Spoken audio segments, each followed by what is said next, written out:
তুই আমার এখানে আদর দিবি কিনা বল। আপু তুমি এসব কি বলতেছো? প্লিজ এমনটা বলো না। তোকে কিন্তু এখানে কিস দিতে বলছি। আমার কিন্তু ভালো লাগছে না, প্লিজ আমাকে একটু আদর দাও সোনা। আপু এসব হয় না। দেখো প্লিজ এরকমটা করো না। আর আমাদের তো বিয়ে হয়নি। বিয়ের আগে এসব করাটা পাপ।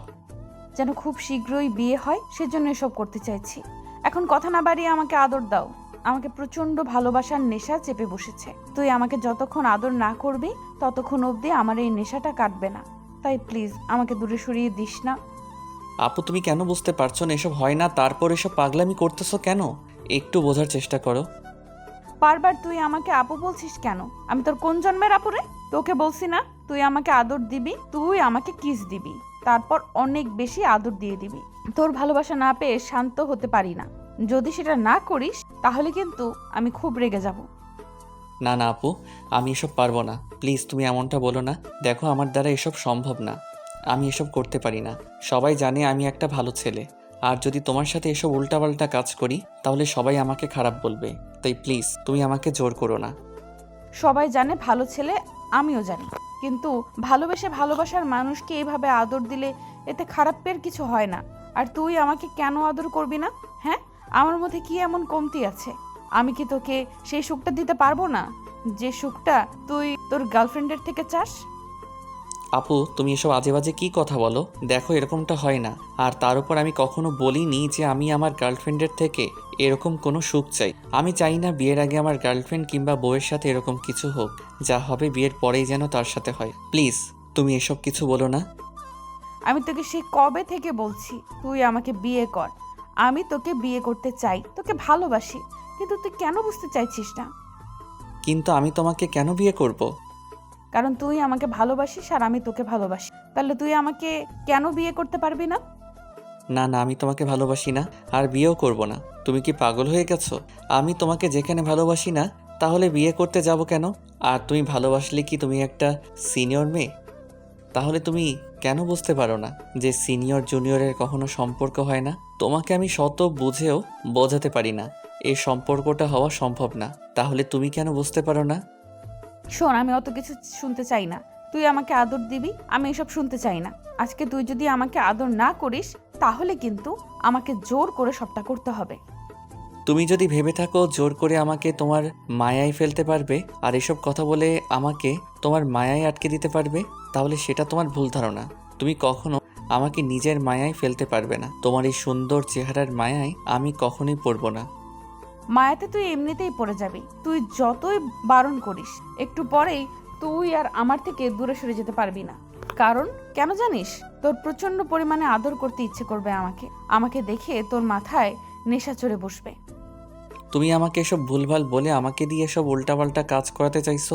কখনো এরকমটা হবে না। তুমি যদি ভেবে থাকো আমি তোমার এই কথাতে তোমার কাছে আসব, তোমার সাথে এসব করব, তাহলে সেটা তোমার ভুল চিন্তা ভাবনা। এখন আমাকে ছাড়ো আর এখান থেকে যেতে দাও। কেন ছাড়বো? কেন? আর তুই নিজেকে ছাড়িয়ে নিতে পারিস না। তোর যদি এতই নিজেকে ছাড়ানোর ইচ্ছা থাকে তাহলে তুই নিজেকে ছাড়িয়ে নে, কিন্তু তুই সেটা করছিস না। তুই নিজেও বুঝতে পারছিস যে তুই আমাকে আদর করতে চাস, তারপরও কেন দূরে সরে থাকতে চাইছিস? বেবি, কি হয়েছে তোমার? তুমি এমন করতেছো কেন? আমি খুব ভালো করেই বুঝতে পারছি যে তোমার মধ্যে নেশা কাজ করতেছে, তাই না? বলো। তুমি কী সব উল্টাপাল্টা কথা বলো? দেখো একদম এসব কথা বলবে না, তাহলে কিন্তু আমি সত্যি এখন চিৎকার করব। শুভ নিজের উপর থেকে রুহিকে সরাতে পারছে না, কারণ ওর শরীরটা কেমন ভারী হয়ে আসছে। তার উপর রুহি ওকে জড়িয়ে ধরে রেখেছে আর বারবার আদর দিতে বলছিল। আপনারা কি ভাবছেন এখানে কি হচ্ছে? রুহি শুভর কলেজের এক সিনিয়র আপু। শুভ প্রচণ্ড পরিমাণে কিউট একটা ছেলে, তার উপর স্মার্ট স্টাইলিশ বড়লোকের ছেলে। আর রুহি তেমনি বড়লোকেরই আদরি মেয়ে, কিন্তু খুব রাগী। যতগুলো ছেলে ওকে প্রপোজ করেছে তাদের কাউকে ওর পছন্দ হয়নি, কিন্তু শুভকে প্রথম যেদিন অনার্স ফার্স্ট ইয়ারে দেখেছিল সেই দিনে নাকি ওর মায়াই পড়ে গেছিল। তাই তো সবসময় ওকে চোখে চোখে রাখতো, কখনো কারোর সাথে রিলেশনে জড়াতে দিত না কিংবা কারোর সাথে কথা বলতেও দিত না, বিশেষ করে মেয়েদের। আর এত বেশি ওকে শাসন করতো যার জন্য এরকমটা করে। তারপর একটা সময় এই বিষয়টা জিজ্ঞাসা করলে তখন রুহি ওকে বলে, তুমি বুঝতে পারো না আমি তোমাকে কেন এরকম করে সব সময় চোখে চোখে রাখি, কেন তোমার কাছে আসার চেষ্টা করি, তোমাকে অন্য মেয়েগুলোর সাথে কথা বলতে বারণ করি? তুমি একটু বোঝার চেষ্টা করো না, আমি তোমাকে প্রচন্ড পরিমাণে ভালোবাসি পিচ্ছি। কথাগুলো শুনে শুভ প্রচণ্ড পরিমাণে অবাক হয়ে গেছিল, ভেবে পাচ্ছিল না কি বলবে। তারপর রুহি এসে শুভর মুখের পাশে হাত রেখে যখনই ওর অনেকটা কাছে চলে আসে, শুভ নিজেকে ছাড়িয়ে নেওয়ার চেষ্টা করলে তখন রুহি ওর ঠোঁট নিজের দখলে করে নিয়েছিল। তারপর 5 মিনিট পরে ছেড়ে দিয়ে রুহি শুভর বুকে মুখ লুকিয়েছিল, ওকে খুব শক্ত করে জড়িয়ে ধরেছিল। রুহির এরকম কর্মকাণ্ডে শুভ সেদিন হতভম্ব হয়ে গেছিল, কিছু বলতে পারছিল না আর নিজেকে ছাড়িয়ে নিতে পারছিল না। একটা সময় শুভ যখন কথা বলছিল না তখন রুহি ওর বুক থেকে মুখটা তুলে তারপর আবার বলতে শুরু করে। কি হলো পিচ্ছি, তুমি আমাকে ভালোবাসো না? আমি জানি তোমার লাইফের কতটা জুড়ে আছি, তুমি হয়তো বুঝতে পারতেছো না, কিন্তু দেখো আমি তোমাকে যতটা ভালোবাসবো অন্য কেউ তোমাকে এত বেশি ভালোবাসতে পারবে না। প্লিজ পিচ্ছি, একটা সুযোগ দাও আমাকে তোমাকে ভালোবাসার। দেখো কখনো কষ্ট দিব না, তাহলে কেন আমাকে দূরে সরিয়ে দিতে চাইছো? দেখো আমি তোমার থেকে একটু দূরে সরে থাকতে পারবো না, তোমাকে ভালোবাসি তাই নিজের করে পেতে চাই। প্লিজ সোনা, তুমি আমাকে একটু আদর দাও। অনেক বোঝানোর চেষ্টা করেছিল সেদিন রুহিকে, কিন্তু রুহি বুঝতে চাইছিল না। তারপর যখন আবারও জড়িয়ে ধরতে চায় তখনই শুভ জোর করে নিজেকে ছাড়িয়ে নিয়ে তারপর সেখান থেকে পালিয়ে গেছিল। ওই ঘটনার পর থেকে রুহি প্রচণ্ড পরিমাণে শুভকে ভালোবাসে, সেটা প্রকাশ করতেছিল, বারবার ওর কাছে আসতেছিল, আর ততবারই শুভ ওকে দূরে সরিয়ে দিয়েছিল। কারণ জানে যতই ওরা বড়লোক ফ্যামিলির হোক, ওদের স্ট্যাটাস একই রকম হোক, কারণ একটা সিনিয়র জুনিয়র কখনো সম্পর্ক হতে পারে না। আর শুভ চায় না ওদের সম্পর্কটা হোক, তাতে হয়তো রুহি ওকে সবসময় শাসনের উপরেই রাখবে। রুহি প্রচণ্ড পরিমাণে মারাত্মক লেভেলের একটা সুন্দরী মেয়ে, যে কোনো ছেলেকে একবার চোখ মেরে দেয় তার রাতের ঘুম হারাম করে দিতে পারে, কিন্তু শুভ ওর মায়াতে পড়েনি।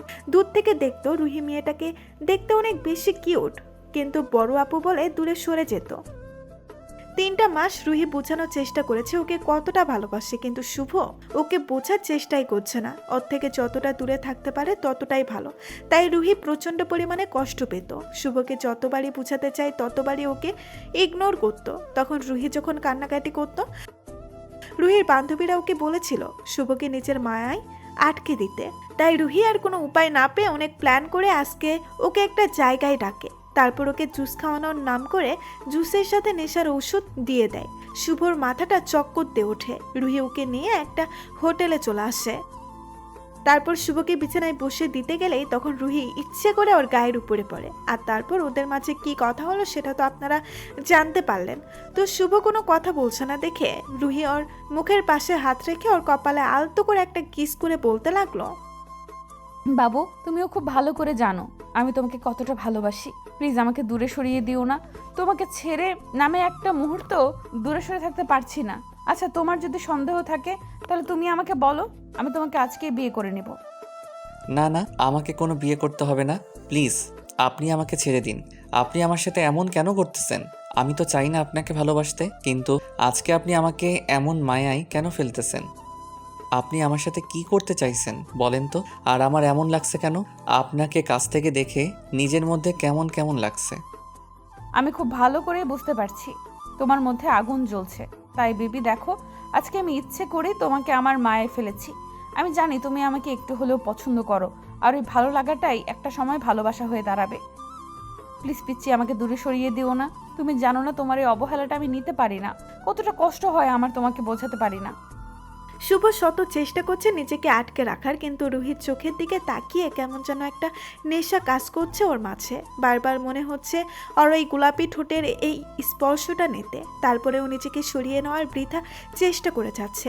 ওর শরীরটা সম্পূর্ণ একটা নেশা চড়ে বসেছে, যার জন্য রুহিকে খুব করে কাছে পেতে ইচ্ছে করছে। তারপরও শুভ চোখ জোড়া বন্ধ করে নিয়ে রুহির কথাগুলো উপেক্ষা করার চেষ্টা করলো, কিন্তু শেষ রক্ষা হলো না। রুহি শুভর ঠোঁটের সাথে নিজের ঠোঁট জোড়া জোর করে মিলিয়ে দিল। তারপর যখন শুভ রেসপন্স করছিল না তখন 5 মিনিট পরে শুভ নিজেকে আটকে রাখতে পারল না, রুহির ঠোঁট জোড়া নিজের দখলে নিয়ে নিল। তখন রুহি বুঝতে পারলো শুভকে যে নেশার ওষুধটা খাইয়ে দিয়েছে সেটা এখন সম্পূর্ণরূপে কাজ করতে শুরু করেছে।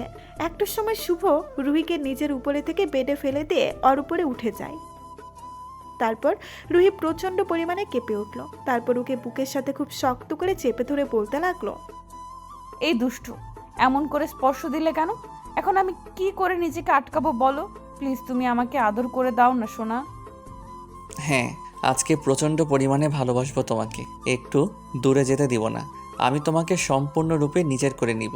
তুমি কি করে আমার থেকে দূরে সরে থাকো আমিও সেটাই দেখব। আমিও চাই না তোমার থেকে দূরে সরে যেতে, যার জন্য এরকম একটা নাটক করেছি। প্লিজ আমাকে আদর করো। রুহির স্মৃতিসূচক উত্তর পেয়ে শুভ ওকে নিজের ভালোবাসায় ভরিয়ে দিতে লাগলো। তারপর একটা সময় যখন শুভর ভালোবাসার প্রথম স্পর্শ রুহি পেল, তখন ওর চোখ দিয়ে দুফোঁটা অশ্রু গড়ে পড়ে। তো আদর করা হয়ে গেলে শুভ সেন্সলেস হয়ে পড়ে, যার জন্য ও চোখে ঘুম জড়িয়ে আসে। তখন রুহি ওকে বুকের সাথে খুব শক্ত করে চেপে ধরে রেখে কিছু একটা ভাবতে লাগলো আর বারবার মুচকি হাসতে লাগলো। আসলে আজকে এখানে শুভকে নিয়ে আসাটা রুহির একটা প্ল্যান ছিল। ওর উদ্দেশ্যই ছিল রুহিকে নিজের মায়ায় ফেলে আজকে কিছু একটা করবে, আর তারপর এর একটা ভিডিও ফুটেজ তৈরি করে শুভর বাসায় গিয়ে ওর আব্বু আম্মুকে দেখাবে। তারপর যখন বলবে ওদের বেবিটা রুহির মাঝে আছে, তখন আর ওকে মেনে না নিয়ে পারবে না। শুভর আব্বু আম্মু ওকে দূরে ঠেলে দিতে পারবে না। তার উপর যদি রুহির আব্বু আম্মু জানে, হয়তো একটু রাগ করবে, কিন্তু নিজেদের সম্মানের কথা ভেবে ওদের আর দূরে সরিয়ে দিবে না। তো বিকেলের দিকে শুভর ঘুম ভাঙলে ও দেখে রুহির বুকে শুয়ে আছে। শুভ নিজেকে ছাড়িয়ে নেওয়ার চেষ্টা করলে রুহি ওর ঠোঁট সরা নিজের দখলে নিয়ে নেয়। তখন শুভর মনে পড়ে যায় একটু আগে নেশার ঘরে রুহির সাথে কি করেছিল। যতটাই নেশার মধ্যে ও থাকুক আর নিজের উপরে থেকে কন্ট্রোল হারিয়ে ফেলুক, এখন সম্পূর্ণভাবে বুঝতে পারছে তখন কি করেছে। শুভ কি একটা ভেবে রুহিকে আবার আদর করতে শুরু করে। 5 মিনিট পরে আর রুহি শুভকে ছেড়ে দিলে শুভ দেখে রুহি লজ্জায় মুখটা লাল করে ফেলেছে। তখন শুভ বলতে শুরু করে, কি মায়ায় ফেললে, যার জন্য আজকে আর থাকতেই পারলাম না। কেন এমনটা করলে বলো? বিয়ের আগে এটা কি হওয়া খুব জরুরি ছিল? তার মানে তুমি চেয়েছিলে আমাদের বিয়ের পর সবটা হোক, তাই তো? কেন চাইবো না? তাছাড়া আমি চাইনি বিয়ের আগে এমন কিছু, কিন্তু তোমার পাগলামিতে আমি তোমাকে ভালোবেসে ফেলছিলাম। বোঝাতে চেয়েছিলাম না, ভেবেছিলাম অনার্সটা কমপ্লিট হলেই তোমার বাসায় বিয়ের প্রস্তাব পাঠাবো, কিন্তু কেউ মেনে নিবে কিনা জানতাম না, তাই তোমাকে দূরে সরিয়ে দেওয়ার চেষ্টা করতাম। শুভর কথায় রুহি ওকে বুকের সাথে খুব শক্ত করে চেপে ধরলো। ওর ধারণাটাই ও পাল্টে ফেললো। শুভকে আর এমন করে ওর বাসায় সবার সামনে খারাপ বানিয়ে দেবে না, তাই বলতে লাগলো, আজকে আমরা বিয়ে করে নেব জান। দেখো, আমরা এখান থেকে বিয়ে করে তারপর বাসায় যাব। তুমি প্লিজ আর না করো না। একটা সময় শুভ বুঝতে পারলো আজকে যেটা হয়েছে রুহি সবটা রাগের মাথায় করলেও এটা ঠিক হয়নি। তাই শুভ বলতে লাগলো, আচ্ছা ঠিক আছে, ভুলটা যেহেতু করেছি তাহলে তো সেটা শুধরে নিতেই হবে। আই লাভ ইউ কলিজা। আই লাভ ইউ টু পাগলি।